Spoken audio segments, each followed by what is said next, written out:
Landlord chicken biryani and the magical fox. बहुत पहले एक गांव में भोलाराम बोलकर एक गरीब किसान रहता था। वो बहुत बुद्धिमान था और चतुर भी था।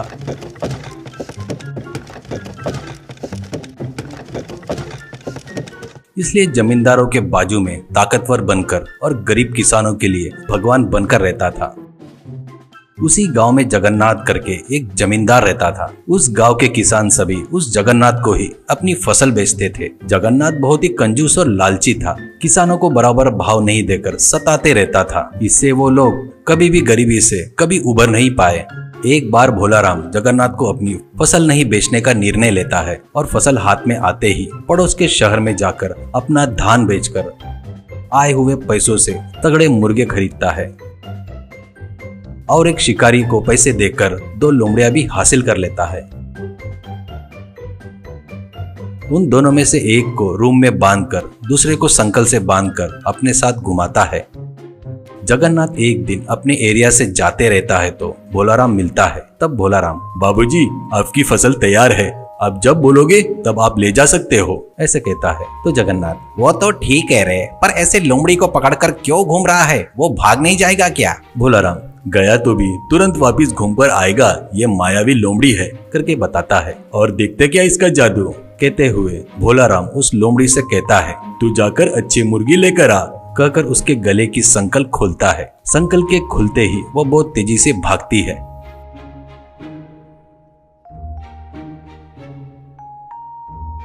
तू पागल है क्या? वो लोमड़ी तो दोबारा तेरे नजर में आएगी नहीं, करके बोलता है जगन्नाथ। भोलाराम, आपको उसके बारे में नहीं पता, वो मायावी लोमड़ी है। कल आप हमारे घर पर खाना खाने के लिए आओ, आप आएंगे करके विश्वास से मुर्गियां मंगवा रहा हूँ, देर ना करते हुए जल्दी आना, ऐसा कहता है भोलाराम।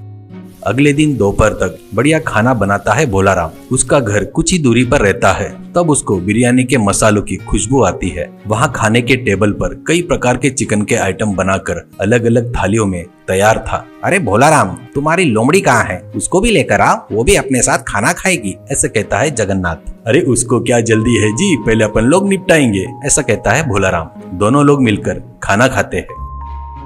खाना खाने के बाद जगन्नाथ को लोमड़ी की याद आती है। वैसे मायावी लोमड़ी मेरे पास रहा तो बहुत अच्छा रहेगा, करके सोचकर भोलाराम से कहता है, अरे जाओ अपनी लोमड़ी को लेकर आओ, देखता हूँ, करके बोलता है। जगन्नाथ की बातों पर खुद ही मन में हंसकर उठकर जाकर रूम में बांधकर रखे हुए दूसरे लोमड़ी को रस्सी से बांधकर बाहर लाता है। जैसे ही बाहर लाता है वैसे ही 500 सिक्के में बेचता क्या, करके पूछता है जमींदार जगन्नाथ। तो भोलाराम सिर हिलाते हुए, बेचना ही काम है, लेकिन उस पर मेरी जिंदगी की गाड़ी चलती है, उसको बेचा तो मैं भूखा मर जाऊंगा। तुमको देने वाला धान पूरा बकाया लेकर जाओ, पर लोमड़ी को मत मांगना, करके बोलता है। तुम्हारी भीख नहीं चाहिए, मुझे तो बस वो मायावी लोमड़ी चाहिए, ऐसा कहता है। 1000 मुद्राओं में लेकर जाता हूँ, ऐसा कहता है जगन्नाथ। आप इतनी ही जिद कर रहे हैं तो मुझे 1500 मुद्राएं दीजिए, कहता है भोलाराम मासूम सा चेहरा बनाकर। उससे कम बोलोगे तो नहीं जमेगा, भावबाजी नहीं होगी, ऐसे कहता है।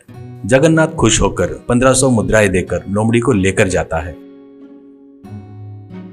घर जाकर जगन्नाथ अपनी पत्नी रुक्मिणी से, देख मैं एक मायावी लोमड़ी खरीद कर लाया हूँ, वो अच्छे अच्छे मुर्गे को चोरी कर कर लाकर देगी, ऐसा कहता है। मैं मर भी जाऊँ तो इस बात पर यकीन नहीं करूँगी, ऐसा कहती है रुक्मिणी। जमींदार जगन्नाथ भी भोलाराम के जैसे लोमड़ी को पकड़कर, जा रे, जाकर अच्छे मुर्गे पकड़ कर लेकर आ, करके बोलकर उसके गले की रस्सी खोल देता है। बस उसी क्षण वो भाग जाता है लोमड़ी। ऐसे बहुत दिन बीत जाते हैं पर लोमड़ी वापस नहीं आता। इससे जमींदार जगन्नाथ उसके साथ धोखा हुआ करके समझ में आ जाता है और अपने आदमियों को लेकर भोलाराम के घर जाता है और उसको पकड़कर बांधकर, मेरे से ही धोखा करता क्या रे नीच कमीने, मेरा पैसा मुझे वापस किया तो माफ कर दूंगा, ऐसा कहता है। वो तो कब का खर्च हो गया है जी, ऐसा कहता है भोलाराम। तो इसे लाठी से मरे तक मारो, करके बोलता है जगन्नाथ। एक व्यक्ति, अरे बाबूजी इसे मारकर गाड़ने के लिए नहीं जमेगा, इसको कल मार डालेंगे तो अच्छा रहेगा, ऐसे कहता है। वैसे ही करेंगे, सुबह तक ठंड से मरने दो इसे, ये पहने हुए कपड़े ही रखकर इसे धानी से बांध दो, ऐसे कहता है जगन्नाथ। तो भोलाराम को वो लोग धानी से बांधकर चले जाते हैं। कुछ देर बाद ठंड पड़ने लगती है। ठंड में भोलाराम की हालत बहुत खराब हो जाती है। वो ठंड से बचने के लिए धानी को घुमाने लगता है। वैसे करने से उसका शरीर गर्म होकर पसीना भी निकलने लगता है। वो ठंड से अब तक मर गया होगा, जाकर देख कर आओ। ऐसा जगन्नाथ उसके आदमी को भेजता है। वो जाकर देखकर आकर, मालिक वो ठंड से मरा नहीं और पूरा शरीर पसीने से भरा है और वो शरीर पर फूंक रहा है करके कहता है। इसमें कोई राज है सोचकर जमींदार उसके पास आकर, अरे भोलाराम, इतने ठंड में तुझे इतना पसीना कैसे निकल रहा है? कहता है तो हंसते हुए, बगैर किसी कारण से किसी निरपराधी को सजा दिए तो क्या होगा बाबूजी? मैंने तुमको जो लोमड़ी दिया था ना, वो सचमुच मायावी थी। तुम उसको किसी कारण से गुस्सा दिलाए होंगे। कहीं उसकी महिमा पर तुम्हारे घर वालों ने विश्वास नहीं किए होंगे। वो बात पता चलने पर वो फिर से नहीं आएगी। वैसा ही कुछ हुआ होगा, ऐसा बोलता है जगन्नाथ। तो फिर इतनी ठंडी में तुझे पसीना कैसे निकल रहा है? इसका राज क्या है? करके पूछता है। नजर के सामने दिख रहा था तो उसे आप नहीं माने। मैंने जो कपड़े पहने हैं ना, इसे आप क्या समझ रहे हो? ये भी बहुत चमत्कारी है। ये पहने तो ठंड में गर्मी लगती है और गर्मियों में पहनने से ठंड रहता है, करके बताता है भोलाराम। तो वो कपड़े को 500 मुद्रा में बेचता क्या? करके कहता है जमींदार। कृपया करके भावबाजी मत करो, ये हमारे दादाओं के जमाने से आ रहा है। मैं इसे किसी भी कीमत में नहीं बेचूंगा, ऐसा कहता है भोलाराम। वो मुझे चाहिए, बदले में 1000 मुद्रा ले ले, ऐसा कहता है जगन्नाथ। तुमको ये उतना पसंद आया तो इसके 2000 मुद्राएं दे दो। ये तुमको दे दिया तो मैं ठंड से मर जाऊंगा, ऐसा कहता है भोलाराम। जगन्नाथ उसको मांगे उतने पैसे देकर उससे वो शर्ट लेकर घर में जाकर धोकर सुखाता है। बाद में ठंडी में सिर्फ शर्ट पहनकर अपने ससुराल जाता है। वहाँ बहुत ठंड पड़ती है। वैसे उसको देखकर सभी हंसते हैं। भोलाराम ने उसको फिर से धोखा दिया करके उसको समझ में आ जाता है। इस बार भोलाराम के झांसे में नहीं आऊंगा करके और उसको मरवाऊंगा करके निर्णय लेता है। उसके आदमी फिर से भोलाराम को पकड़कर लाते हैं। इस बार जगन्नाथ उसको एक बोरे में बांधकर समुद्र के किनारे एक पहाड़ी पर ले जाता है। वहां पर एक पेड़ की डाल समुद्र के ऊपर थी। बोरे के उस डाल से बांध देते हैं। फिर जगन्नाथ चिल्लाकर, अरे उस डाल को काट दो, इससे छुटकारा मिल जाएगा, ऐसे कहता है। तो उसका नौकर कुछ देर तक उस डाल को काटकर, मालिक ये डाल बहुत मजबूत है, इसे काटने के लिए बहुत समय लगेगा, मुझे बहुत भूख लगी है, खाना खाकर आता हूँ फटाक से, ऐसा कहता है जगन्नाथ। मुझे भी भूख लगी है रे, ये कहाँ जाएगा, ले चल खाकर आएंगे, करके वहां से निकलते हैं।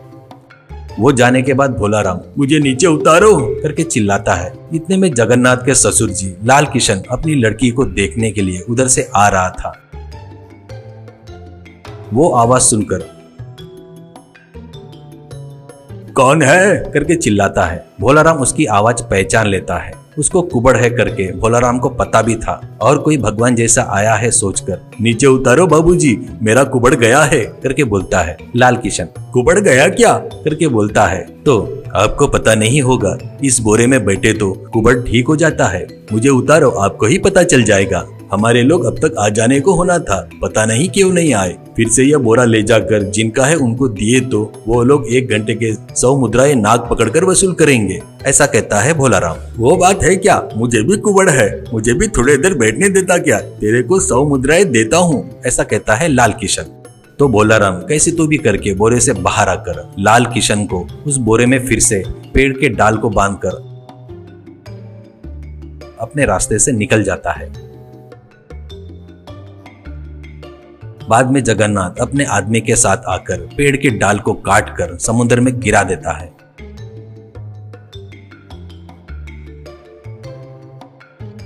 कुछ महीने गुजर जाते हैं। एक दिन भोलाराम जानबूझकर जगन्नाथ के घर के तरफ आता है। जगन्नाथ उसको देखकर चौंक कर, तू मर गया था ना, फिर से कैसे आ गया करके आश्चर्य से पूछता है। अच्छे लोग कभी नहीं मरते, सुना ही होगा ना। मैं समुद्र में गिरते ही समुद्र के राजा के सिपाही आकर मुझे लेकर गए। समुद्र राजा ने मेरा अच्छा आदर सत्कार करके अपने राज्य में ही रहने को बोले। मेरी अप्सरा जैसी लड़की से शादी कर दिए। वहाँ पर सब अप्सराएं हैं। वहाँ पर जिधर देखो उधर सोना हीरे मोती है। वहाँ पर उनको खाने पीने के सिवा और कोई काम नहीं है। मैं काम करने वाला हूँ, मुझे वहाँ पर ठीक नहीं लगा, इसलिए चले जाता करके समुद्र राजा को बताया। वो नहीं बोले। मैं मुझे जाना है करके बताया। उन्होंने कहा जब दिल करे तब आ जाना और अपने खास दोस्तों को भी लाते रहना करके बताए। मेरी पत्नी को साथ लेके चलता बोला तो वो इस दुनिया में नहीं आती बोली, ऐसे कहता है भोलाराम। अरे ये तो पागल है, बेवकूफ है। मैं तो वहाँ के सभी औरतों से शादी करके राजा को वहाँ से हटाकर मैं राजा बन जाता था करके सोचता है जगन्नाथ और भोलाराम से। अरे तुझे पुण्य मिलेगा रे, एक बार मुझे उस दुनिया में लेकर चल। ऐसे कहता है। भोलाराम पहले नहीं मानता, बाद में जबरदस्ती करने से मान जाता है। आप ये बात बाहर किसी को मत बताना, चुपचाप मेरे साथ आओ, नहीं तो हम लोग भी आएंगे करके सभी लोग पीछे पड़ेंगे बेवकूफ। कल सुबह 2 नाव तैयार करके रखता हूँ करके कहता है भोलाराम। अगले दिन समुद्र के किनारे में 2 नाव तैयार रहते हैं। एक लकड़ी का था और दूसरा मिट्टी का था। जगन्नाथ के आते ही उसको मिट्टी के नाव में चढ़ाकर वो लकड़ी के नाव में चढ़ता है। दोनों नाव समुद्र में बहुत दूर जाने के बाद भोलाराम अपने चप्पू से जोर जोर से अपने नाव पर मारते हुए, इसकी आवाज से समुद्र के दूत आएंगे, ऐसे कहता है। जमींदार जगन्नाथ इधर उधर देखकर ज्यादा देर बर्दाश्त नहीं कर पाता। मेरे नाव पर मारे तो आवाज ज्यादा आएगा करके खुद के नाव पर चप्पू से जोर जोर से मारते ही वो मिट्टी का नाव टूटकर जमींदार जगन्नाथ समुद्र में डूब जाता है। भोलाराम हंसकर अपने नाव से वापिस आ जाता है।